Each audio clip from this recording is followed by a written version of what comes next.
애 못 낳는 죄로 쫓겨난 며느리가 한겨울 강가에서 주운 핏덩이 하나.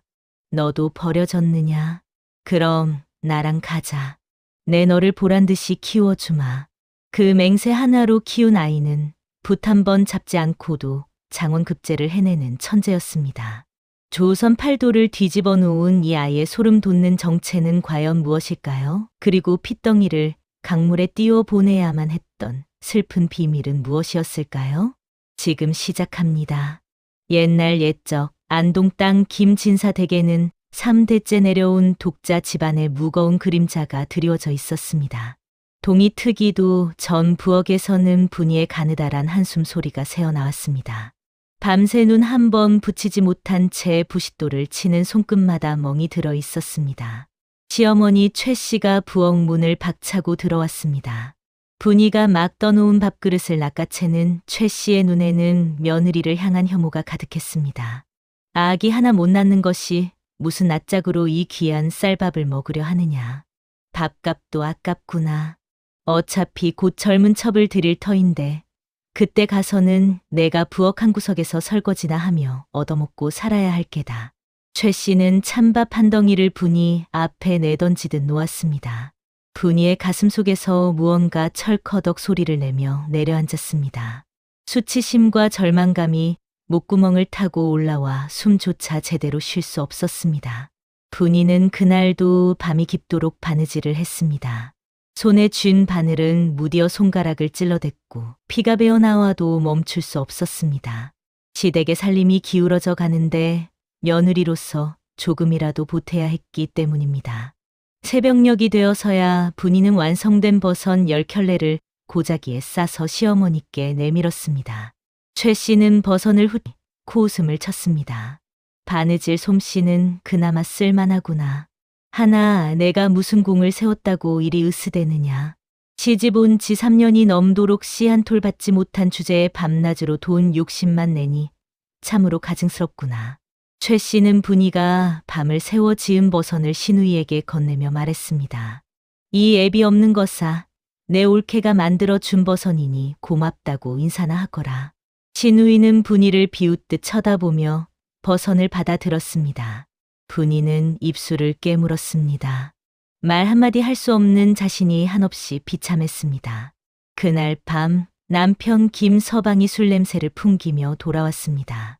옷깃에는 여인네의 연지가 묻어 있었고 비틀거리는 걸음걸이에서 어디서 무엇을 하고 왔는지 짐작할 수 있었습니다.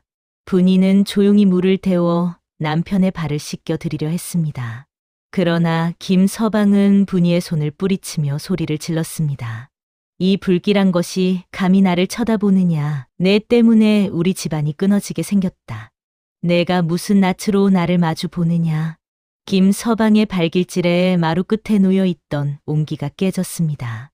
요란한 소리에 시어머니가 달려나왔고 최 씨는 깨진 옹기를 보더니 분이를 노려보았습니다.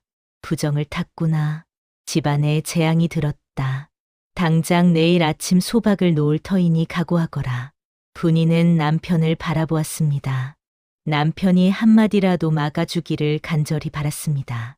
하지만 김서방은 고개를 돌린 제 방으로 들어가 버렸습니다. 제4챕터. 이튿날 새벽 분이는 호적삼 하나만 걸친 채 대문 밖으로 쫓겨났습니다. 최 씨는 분이가 시집 올 때 가져온 비녀마저 빼앗으며 말했습니다. 이것도 우리 집 재산이다. 내가 가져갈 것은 아무것도 없다. 썩 꺼지거라. 분이는 빈손으로 언덕길을 내려갔습니다. 한겨울 찬바람이 얇은 옷 사이로 파고들어 뼈를 내는 듯했습니다.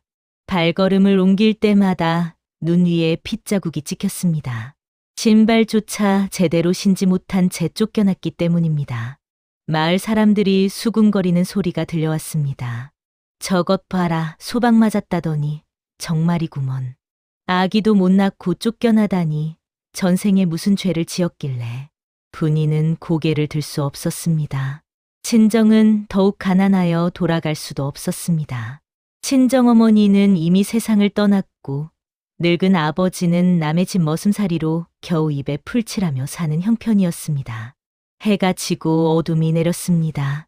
분이는 강가로 향했습니다. 더 이상 살아갈 이유를 찾을 수 없었습니다. 얼음장 같은 강물에 몸을 던지면 이 고통도 끝날 것 같았습니다. 분이의 눈에서 뜨거운 눈물이 흘러내렸습니다. 강가 갈대밭에서 희미한 소리가 들려왔습니다. 분이는 걸음을 멈추고 귀를 기울였습니다. 아기의 울음소리였습니다. 분이는 얼어붙은 몸을 이끌고 갈대 사이를 헤집고 들어갔습니다. 그곳에는 자색 비단 강보에 쌓인 갓난아기가 떨고 있었습니다. 아기의 작은 손에는 정교하게 새겨진 옥패 반쪽이 쥐어져 있었습니다. 분이는 아기를 품에 안았습니다. 아기의 차가운 몸에서 미약하게 남아 생명의 온기가 느껴졌습니다. 분이의 가슴이 뛰기 시작했습니다. 너도 나처럼 버려졌구나. 세상에 의지할 곳 하나 없이 말이다. 분이는 아기를 꼭 껴안았습니다. 아기의 울음소리가 점점 잦아들었습니다. 분이의 품이 따뜻했기 때문입니다.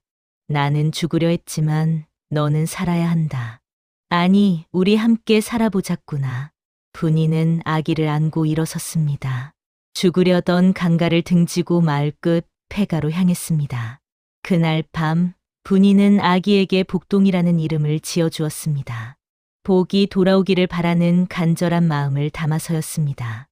폐가나 다름없는 오두막에서 분이와 복동의 생활이 시작되었습니다. 지붕은 군데군데 뚫려 있었고 바람이 불면 문짝이 덜컥거렸습니다. 분이는 아기에게 젖을 물리려 했으나 젖이 나오지 않았습니다.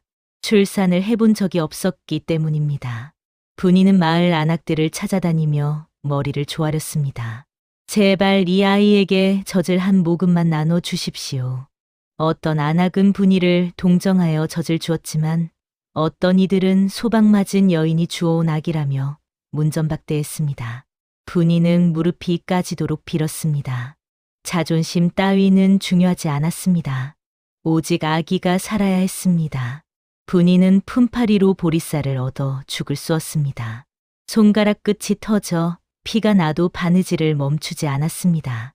겨울이 지나고 봄이 오고 다시 겨울이 왔습니다. 복동은 분이의 품에서 무럭무럭 자라났습니다. 분이가 먹을 것을 아껴 모두 아이에게 주었기에 분이의 몸은 점점 말라갔지만 복동의 볼은 통통해졌습니다. 분이는 그것만으로도 행복했습니다. 복동이 5살이 되던 해였습니다. 어느 날 분이는 복동이 마당 흙바닥에 나뭇가지로 무언가를 그리고 있는 것을 발견했습니다. 복동아, 무엇을 하고 있느냐? 복동은 천진난만하게 웃으며 대답했습니다. 어머니, 글자를 쓰고 있어요. 서당 담 너머로 들리는 훈장님 말씀을 듣고 따라 쓰는 거예요. 분이는 깜짝 놀라 바닥을 살펴보았습니다. 천자문의 글자들이 또박또박 새겨져 있었습니다. 분이가 어린 시절 양반댁에서 심부름하며 어깨 너머로 배웠던 그 글자들이었습니다. 이 글자들을 내가 쓴 것이냐? 네, 어머니. 훈장님이 하루에 10글자씩 가르치시는데 저는 다 외웠어요. 분이의 가슴이 뛰었습니다. 복동에게는 남다른 재주가 있었습니다. 분이는 그날 밤 자신이 입던 치마를 찢었습니다. 헝겊을 이어 붙여 작은 책을 만들고 숟가루를 물에 개어 먹을 만들었습니다. 복동아, 이것으로 글을 쓰거라. 어미는 내가 훌륭한 사람이 되기를 바란다. 복동은 어머니가 만들어준 책을 소중히 안았습니다. 그날부터 복동은 낮에는 서당 담 밖에서 글을 배우고 밤에는 어머니가 만들어준 책에 글을 썼습니다. 분이는 춥고 배고파도 복동이 글 읽는 소리를 들으면 가슴이 따뜻해졌습니다. 복동이 7살이 되던 봄날이었습니다. 서당에서는 양반 자제들을 모아놓고 시험을 보고 있었습니다. 복동은 여느 때처럼 담 밖에서 몰래 듣고 있었습니다. 군장이 어려운 문제를 냈습니다. 서당의 학동들은 아무도 답을 하지 못했습니다. 복동은 담 밖에서 작은 목소리로 중얼거렸습니다. 답은 인의의 지신입니다. 그 소리가 담을 넘어 들려갔습니다. 군장은 깜짝 놀라 밖으로 나와 복동을 발견했습니다. 내가 방금 답을 말한 아이냐? 이리 들어오너라. 복동은 두려운 마음에 고개를 숙였습니다. 군장은 복동에게 여러 가지 질문을 던졌습니다. 복동은 모든 질문에 막힘없이 답했습니다. 군장의 눈에서 눈물이 흘렀습니다. 이 아이는 천재다. 내가 40년 동안 그를 가르쳤지만 이런 아이는 처음 본다. 군장은 분이를 찾아갔습니다. 아이 어미, 이 아이를 내가 가르치겠소. 돈은 한 푼도 받지 않겠소. 다만 이 아이가 제대로 공부할 수 있게 해주시오. 분이는 무릎을 꿇고 절을 올렸습니다. 그러나 문제가 생겼습니다. 서당의 양반, 자제들이 복동을 괴롭히기 시작한 것입니다. 신분이 천한 아이가 자신들보다 뛰어나다는 것을 받아들일 수 없었기 때문입니다. 어느 날 저녁 복동이 멍든 얼굴로 돌아왔습니다. 양반 자제들이 복동을 둘러싸고 때렸던 것입니다. 어머니, 아버지는 어디 계세요? 다른 아이들은 모두 아버지가 있는데 저는 왜 없어요? 분이의 가슴이 찢어지는 것 같았습니다. 분이는 복동을 안고 한참을 말이 없었습니다. 그리고 조용히 입을 열었습니다. 내 아버지는 훌륭한 선비셨단다. 나라를 위해 큰일을 하시다가 하늘나라로 가셨어. 그분은 내가 태어나는 것을 보지 못하고 돌아가셨지만 분명 하늘에서 너를 지켜보고 계실 게다. 복동은 고개를 끄덕였습니다.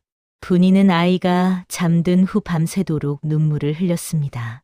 거짓말을 했다는 죄책감과 아이를 지켜주지 못한다는 자책감이 가슴을 짓눌렀습니다. 다음 날 분이는 결심을 했습니다. 자신의 머리카락을 잘랐습니다.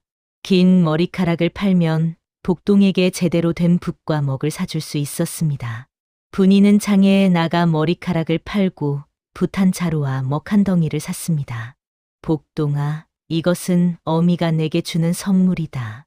이 붓으로 훌륭한 글을 쓰거라. 복동은 새 붓을 받아들고 눈물을 글썽였습니다. 아이는 어머니가 머리를 자른 이유를 알고 있었습니다. 복동은 그날부터 더욱 열심히 공부했습니다. 어머니의 희생을 헛되이 하지 않기 위해서였습니다. 복동이 10살이 되던 해 고을에 소문이 퍼지기 시작했습니다. 천재 신동이 났다더라. 가난한 과부의 아들인데 훈장도 혀를 내두른다더구먼. 소문은 점점 커져 장터를 넘어 관악까지 들어갔습니다. 부패한 현감 조 판서는 이 소문을 듣고 비웃었습니다. 천한 것들이 그를 안다고 설쳐대는구나. 한번 불러들여 창피를 주어야겠다. 그러나 더 큰 문제가 있었습니다. 이 소문은 멀리 떨어진 안동 땅 김진사 댁에도 전해졌습니다. 최 씨는 귀가 번쩍 뜨였습니다. 천재 신동이라고? 그것이 혹시 그 소방 맞은 계집년이 주워온 아이가 아니겠느냐? 김진사 댁은 그새 더욱 기울어져 있었습니다. 아들 김서방은 첩을 들였지만 그 첩도 아이를 낳지 못했습니다. 3대 독자 집안의 대가 끊어질 위기였습니다. 최 씨는 머리를 굴렸습니다. 만약 그 아이가 정말 천재라면 그 아이를 데려와 김 씨, 가문의 대를 잇게 할 수 있을 것이었습니다. 어차피 며느리가 주워 키운 아이이니 시댁의 것이나 다름없다는 억지 논리였습니다. 분이는 이런 사실을 알지 못한 채 복동과 평화로운 나날을 보내고 있었습니다. 저녁이면 복동이 읽어주는 글을 들으며 행복해했습니다. 그러나 분이의 마음 한구석에는 불안이 자리 잡고 있었습니다. 이 평화가 언제까지 이어질지 알 수 없었기 때문입니다. 어느 날 아침 분이의 오두막 문이 거칠게 열렸습니다. 최 씨가 건장한 사내 둘을 데리고 들이닥쳤습니다. 이것 봐라.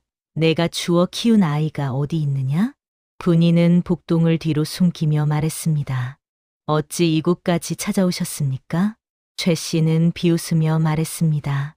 천재 신동이라며? 내가 우리 집 며느리였을 때 주워온 아이니 이 아이는 우리 김 씨 가문의 노비나 다름없다. 당장 내놓아라. 분이는 온몸이 얼어붙었습니다. 복동을 꽉 껴안으며 고개를 저었습니다. 안 됩니다. 이 아이는 제가 죽을 고비를 넘기며 키운 제 자식입니다. 최 씨는 손짓을 했고 사내들이 분이를 밀쳐냈습니다. 분이는 바닥에 쓰러졌고 복동은 비명을 질렀습니다. 어머니, 어머니를 때리지 마세요. 복동이 최 씨의 치마를 붙잡았습니다. 최 씨는 복동의 손을 뿌리치며 말했습니다. 이 아이 버릇이 없구나. 가문의 어른께 대드는구나. 당장 데리고 가거라. 분이는 피를 토할 듯 절규했습니다. 제발 이 아이만은 건드리지 마십시오. 제가 무엇이든 하겠습니다. 그러나 최 씨는 돌아보지도 않았습니다. 사내들이 복동을 끌고 가려는 순간 마을 훈장이 달려왔습니다. 무슨 일이오? 함부로 남의 자식을 빼앗아 가면 되겠소? 훈장의 외침에 마을 사람들이 모여들었습니다. 최 씨는 혀를 찼습니다. 좋다. 오늘은 물러가겠다. 하나 이 아이는 결국 우리 집으로 데려갈 것이다. 각오하거라. 며칠 후 관아에서 전령이 왔습니다. 현감 조 판서가 복동을 불러들이라는 명이었습니다. 분이는 불안한 마음으로 복동의 손을 잡고 관아로 향했습니다. 넓은 마당에는 양반들이 도열해 있었고 높은 자리에는 조 판서가 앉아 있었습니다. 내가 천재라는 그 아이냐? 조 판서는 복동을 내려다보며 물었습니다. 복동은 또박또박 대답했습니다. 조인 복동이옵니다. 조 판서는 시험 삼아 몇 가지 질문을 던졌습니다. 복동은 모든 질문에 명확하게 답했습니다. 조 판서의 얼굴이 굳어졌습니다. 정말로 비범한 아이였습니다. 그때 조 판서의 눈이 복동의 허리춤에 매달린 옥패를 포착했습니다. 조 판서의 얼굴이 창백해졌습니다. 그 옥패는 15년 전 영무 누명을 쓰고 죽은 충신 정대감의 것이었습니다. 조 판서는 그 집안을 멸문시킨 일에 깊이 관여했던 인물이었습니다. 만약 이 아이가 정대감의 혈육이라면 언젠가 진실이 밝혀질 수 있었습니다. 조 판서는 애써 태연한 척하며 물었습니다. 그 옥패는 어디서 났느냐? 복동은 순진하게 대답했습니다. 어머니께서 제가 버려졌을 때 지니고 있었다고 하셨습니다. 조 판서는 속으로 이를 갈았습니다. 이 아이를 살려두면 화근이 될 것이었습니다. 조 판서는 표정을 감추고 말했습니다. 훌륭한 아이로구나. 앞날이 창창하겠어. 돌아가 보거라. 분이와 복동이 관아를 나서자 조 판서는 신복을 불렀습니다. 저 아이를 없애라. 흔적도 남기지 말고. 그날 밤 검은 옷을 입은 자객 둘이 분이의 오두막을 습격했습니다. 다행히 마을 훈장이 수상한 낌새를 눈치채고 미리 분이에게 경고했습니다. 어서 도망가시오. 관아에서 자객을 보냈소. 분이는 복동을 업고 뒷문으로 빠져나갔습니다. 자객들이 오두막에 불을 질렀고 불길이 치솟았습니다. 분이는 어둠 속을 헤매며 산길로 도망쳤습니다. 복동은 어머니의 등에서 떨고 있었습니다. 분이의 숨소리는 거칠었고 발은 피투성이가 되었습니다. 그러나 멈출 수 없었습니다. 어머니, 우리가 무슨 잘못을 했나요? 복동의 울먹이는 목소리에 분이는 눈물을 삼켰습니다. 아무 잘못도 하지 않았단다. 다만 세상이 우리에게 가혹할 뿐이야. 산을 넘고 또 넘었습니다. 마을 사람 몇몇이 먹을 것을 몰래 건네주었고 훈장은 노자돈을 쥐어주었습니다. 한양으로 가시오. 그곳에서 과거를 보게 하시오. 그것만이 이 아이를 살릴 길이오. 분이는 고개를 끄덕였습니다. 한양까지는 100리가 넘는 먼 길이었습니다. 분이는 낡은 집신이 다 닳도록 걸었습니다. 복동은 어머니의 등에서 내려와 함께 걸었습니다. 어린아이의 발걸음은 더뎠지만 두 사람은 쉬지 않고 걸었습니다. 한양까지 가는 길은 험난했습니다. 분이는 점점 쇠약해졌고 기침을 할 때마다 피가 섞여 나왔습니다. 그러나 복동 앞에서는 웃음을 잃지 않았습니다. 어머니, 제가 과거에 급제하면 어머니를 편하게 해드릴게요. 복동의 다짐에 분이는 고개를 쓰다듬었습니다. 내가 훌륭한 사람이 되는 것, 그것이 어미의 소원이란다. 두 사람은 한양 성문에 도착했습니다. 화려한 기와집들과 넓은 거리가 펼쳐졌습니다. 그러나 분이와 복동에게는 묵을 곳도 먹을 것도 없었습니다. 분이는 품팔이로 근근히 이어갔습니다. 낮에는 남의 집 빨래를 하고 밤에는 바느질을 했습니다. 복동은 글 공부에 매진했습니다. 어느 날 분이가 쓰러졌습니다. 과로와 병이 깊어진 탓이었습니다. 복동은 울며 어머니를 붙들었습니다. 어머니, 일어나세요. 제발요. 분이는 가느다란 목소리로 말했습니다. 복동아, 어미는 괜찮단다. 너는 과거 준비나 해라. 시험날이 며칠 남지 않았다. 복동은 눈물을 닦았습니다. 어머니가 자신을 위해 목숨을 걸고 있다는 것을 알았습니다. 복동은 더욱 필사적으로 공부했습니다. 밤을 새워 글을 읽고 문제를 풀었습니다. 드디어 과거 시험일이 다가왔습니다. 분이는 일어나 복동의 옷깃을 여몄습니다. 어미가 너를 믿는다. 가서 내 재주를 마음껏 펼쳐라. 과거 시험장에는 수백 명의 선비들이 모여들었습니다. 화려한 도포를 입은 양반 자제들 사이에서 복동의 낡은 옷은 초라하기 짝이 없었습니다. 주변 선비들이 복동을 힐끗거리며 수군거렸습니다.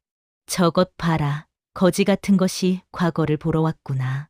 분수도 모르고 말이야. 복동은 고개를 들고 자리에 앉았습니다. 시험 문제가 내려왔습니다. 시제는 백성을 위한 나라였습니다. 복동의 손이 떨렸습니다. 이 주제는 복동이 평생 살아오며 뼈저리게 느낀 것이었습니다. 복동은 붓을 들었습니다. 나라는 백성을 위해 존재합니다. 백성이 굶주리고 억압받는다면 그 나라는 이미 나라가 아닙니다. 복동은 어머니의 얼굴을 떠올렸습니다. 소방 맞고 쫓겨나던 날, 젖동량을 다니던 어머니의 모습, 머리카락을 자르던 그날 밤. 복동의 눈에서 눈물이 떨어져 답안지를 적셨습니다. 저는 가난한 어미의 손에 자랐습니다. 어미는 저에게 밥 한 끼를 먹이기 위해 무릎을 꿇었고 저에게 붓 한 자루를 사주기 위해 머리카락을 잘랐습니다. 이 세상의 수많은 백성들이 제 어미처럼 고통받고 있습니다. 복동의 붓은 쉬지 않고 움직였습니다. 부패한 관리의 횡포, 신분의 벽, 가난의 굴레. 복동은 자신이 겪은 모든 것을 글에 담았습니다. 진정한 나라는 백성의 눈물을 닦아주는 나라입니다. 신분의 높고 낮음이 아니라 사람의 됨됨이로 평가받는 나라입니다.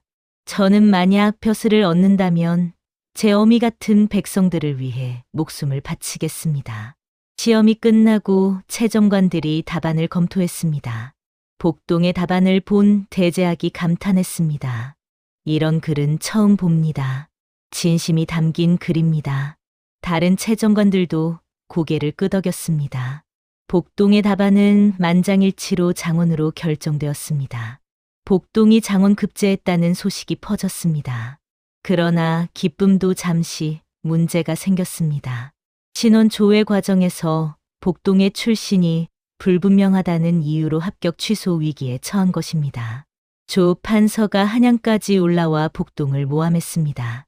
이 아이는 근본도 모르는 업둥이입니다. 더구나 역적의 유무를 지니고 있으니 혹시 역적에 남은 씨가 아니겠습니까? 조 판서는 옥패를 증거로 제시했습니다. 조정은 술렁였습니다. 역적의 자손이라면 삼족을 멸해야 한다는 목소리가 나왔습니다. 복동은 옥사에 갇혔습니다.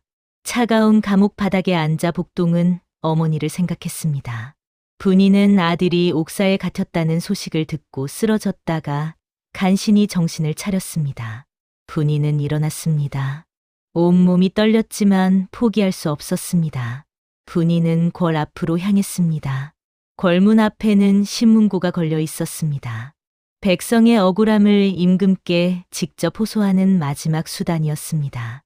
분이는 떨리는 손으로 신문고의 채를 잡았습니다. 쾅, 쾅, 쾅. 신문고 소리가 궐 안까지 울려 퍼졌습니다. 금군들이 달려나왔고 대신들이 놀라 나왔습니다. 누가 감히 신문고를 울렸느냐? 분이는 고개를 들었습니다. 병든 몸에 누더기 옷을 걸쳤지만 그 눈빛만은 형형했습니다. 이 아이의 어미로서 증언하겠습니다. 임금이 직접 나왔습니다. 신문고를 울린 백성을 만나기 위해서였습니다. 분이는 땅에 엎드려 절을 올렸습니다.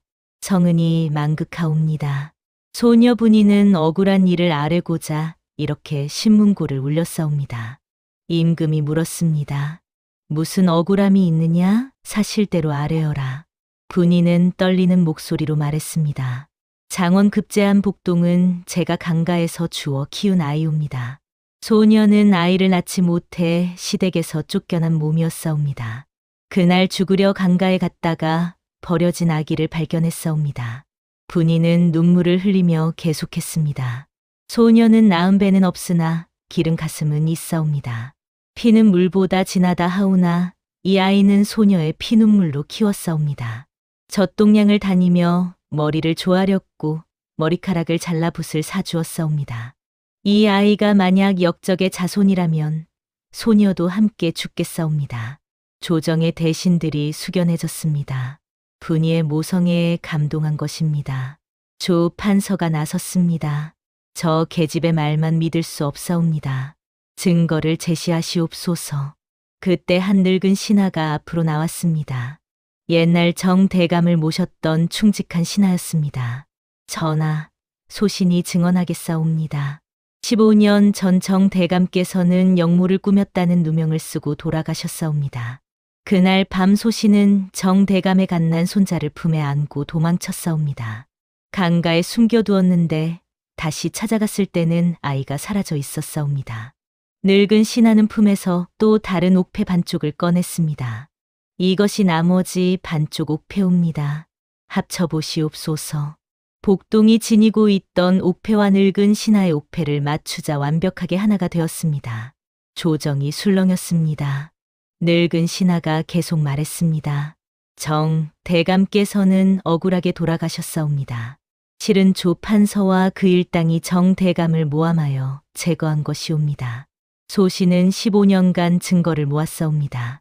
늙은 신하는 숨겨두었던 혈서와 문서들을 내놓았습니다. 정 대감이 무고하다는 증거와 조 판서의 악행이 낱낱이 기록되어 있었습니다. 임금의 얼굴이 굳어졌습니다. 조 판서를 당장 잡아들여라. 조 판서와 그 일당이 포박되었습니다. 15년간 숨겨져 있던 진실이 드러난 것입니다. 임금은 분이를 불렀습니다. 그대의 헌신과 모성애는 참으로 귀하도다. 그대가 아니었다면 충신의 혈육은 사라지고 억울한 누명은 영원히 풀리지 못했을 것이다. 임금은 복동을 불렀습니다. 복동, 그대는 역적의 자손이 아니라 충신의 손자이다. 그리고 무엇보다 훌륭한 어미의 아들이다. 그대의 장원 급제를 인정하노라. 복동은 눈물을 흘리며 어머니를 바라보았습니다. 분이도 눈물을 참지 못했습니다. 임금은 계속 말했습니다. 정 대감의 명예를 회복하고 그 가문을 복권시키노라. 복동에게는 벼슬을 내리고 분이에게는 정 부인의 칭호를 내리노라. 조정의 신하들이 일제히 절을 올렸습니다. 성은이 만극하옵니다. 복동은 어머니 앞에 무릎을 꿇었습니다. 어머니, 모든 것이 어머니의 은혜입니다. 분이는 복동을 일으켰습니다. 내가 훌륭하게 자라준 것만으로도 어미는 행복하단다. 조 판서는 유배형을 받았고 그 일당들은 모두 벌을 받았습니다. 정 대감의 억울함이 풀리고 복동은 정씨, 가문의 정통 후손으로 인정받았습니다. 그러나 복동은 성을 바꾸지 않았습니다. 복동이라는 이름도 그대로 사용했습니다. 어머니가 지어준 이름이었기 때문입니다. 금이 환영하는 날이 왔습니다. 복동은 어사화를 쓰고 분이는 화려한 가마를 타고 고향으로 향했습니다. 마을 사람들이 모두 나와 환영했습니다. 복동을 괴롭혔던 양반 자제들은 고개를 들지 못했고 젖동량을 거절했던 안악들은 부끄러워했습니다. 그때 길가에 거지 꼴을 한 사람들이 엎드려 구걸하고 있었습니다. 최 씨와 김서방이었습니다. 김진사댁은 완전히 몰락하여 거지가 되어 있었습니다. 첩은 재산을 들고 도망갔고 최 씨와 김서방은 빈털터리가 되었습니다. 최 씨는 행차하는 가마를 보고 구걸했습니다. 부디 이 불쌍한 것들에게 동량 좀 베풀어 주십시오. 가마의 발이 거치고 분이의 얼굴이 드러났습니다. 최 씨와 김서방은 얼굴이 새하얗게 질렸습니다. 분이냐? 분이는 두 사람을 내려다보았습니다. 증오나 원망은 없었습니다. 다만 차가운 연민만이 있었습니다. 옛날 제게 던져주셨던 찬밥입니다. 분이는 싸고 온 주먹밥을 내려주었습니다. 최 씨는 떨리는 손으로 주먹밥을 받았습니다. 가마가 다시 움직였습니다. 최 씨는 그 자리에 주저앉아 울음을 터뜨렸습니다. 자신이 저지른 일의 대가를 뼈저리게 느꼈기 때문입니다. 복동은 높은 벼슬을 제안받았지만 모두 사양했습니다. 대신 백성을 위한 일을 하겠다고 청했습니다. 소신은 백성들의 고통을 아는 사람이옵니다. 그들을 위해 일하게 해주십시오. 임금은 복동의 뜻을 허락했습니다. 복동은 암행어사가 되어 전국을 다니며 부패한 관리를 징치하고 백성을 구제했습니다. 분이와 복동은 으리으리한 저택 대신 옛날 살던 오두막을 깨끗이 고쳐 살았습니다. 분이는 그곳이 좋았습니다. 복동과 함께 눈물과 웃음을 나누었던 곳이었기 때문입니다. 어느 저녁 분이는 따뜻한 밥상을 차렸습니다. 복동이 돌아와 어머니 앞에 앉았습니다. 어머니, 오늘도 맛있는 밥상을 차려주셨네요. 분이는 웃으며 밥을 떴습니다. 복동은 어머니의 거친 손을 잡았습니다. 그 손에는 바느질과 빨래로 생긴 상처들이 가득했습니다. 어머니, 이 손이 저를 키워주셨습니다. 제 인생 전부를 만들어주신 손입니다. 분이의 눈에 눈물이 맺혔습니다. 내가 이렇게 훌륭하게 자라주어서 어미는 세상에서 가장 행복한 사람이란다. 두 사람은 함께 밥을 먹었습니다. 가난했던 시절보다 반찬은 많았지만 그때나 지금이나 변하지 않는 것이 있었습니다. 서로를 향한 사랑이었습니다. 세상은 분이를 소박맞은 여인이라 불렀으나 역사는 그녀를 가장 위대한 어머니라 기록했습니다. 피보다 진한 것은 함께 흘린 눈물이었고 낳은 정보다 깊은 것은 기른 정이었습니다. 옛말에 백절불굴이라는 말이 있습니다. 어떠한 난관에도 굽히지 않고 이겨나간다는 뜻입니다. 분이와 복동은 세상의 모진 시련을 이겨내고 마침내 행복을 찾았습니다. 다음 영상을 빠르게 만나보시려면 좋아요와 구독을 눌러주세요. 그럼 더 재미있는 영상으로 찾아뵙겠습니다. 모두 행복한 하루 보내세요.